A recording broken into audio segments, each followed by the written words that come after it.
Welcome back to Applied Materials and Corrosion.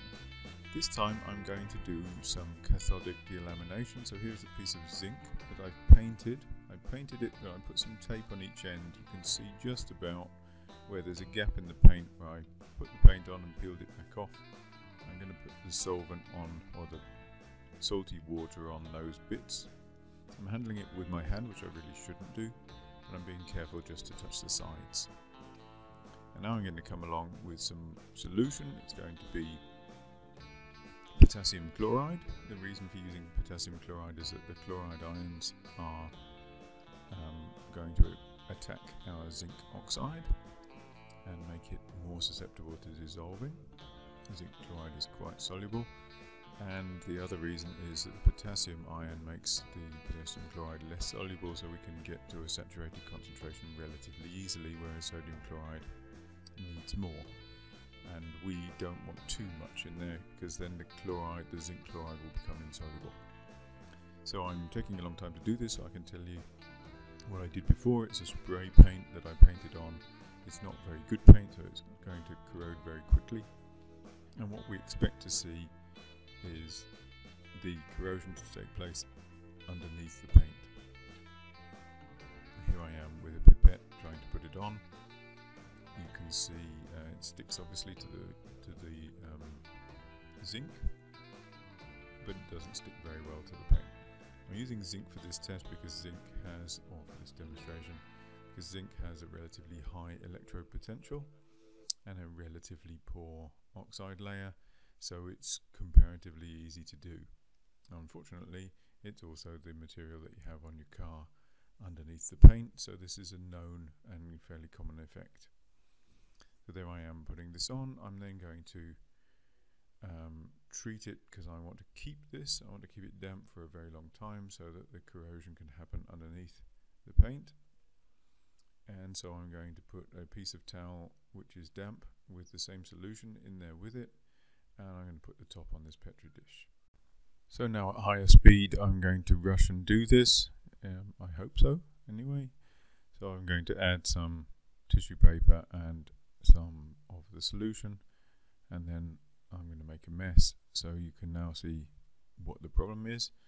I've got a little bit of the salty water on the back of the zinc, which we will see the effect of in the next picture, which is 4 or 5 days later. So this is it set up with the defect, effectively a hole in the paint and water on it.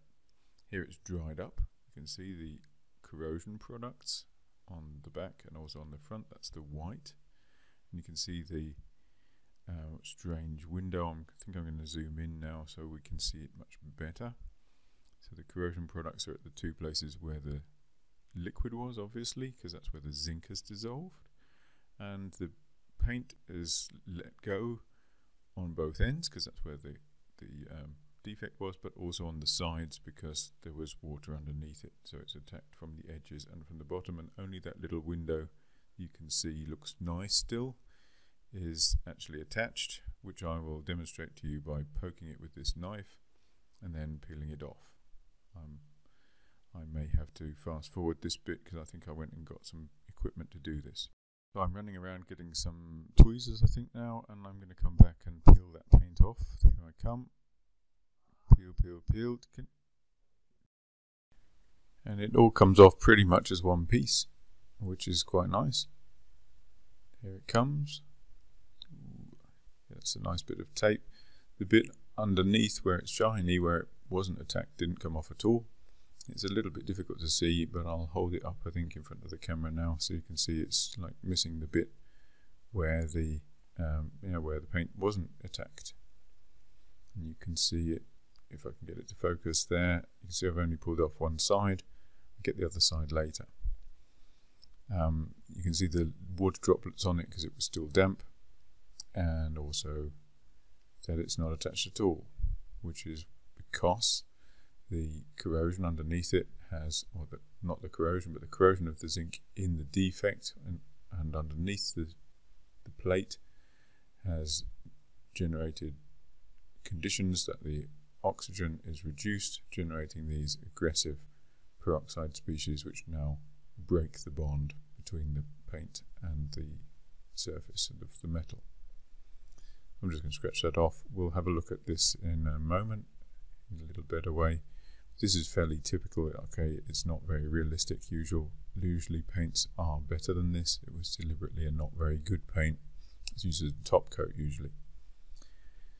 The strange colours that we can see at different angles are due to the interference between the top and the bottom of the oxide layer of the zinc, because the zinc oxidizes underneath the paint after the paint delaminates, has let go.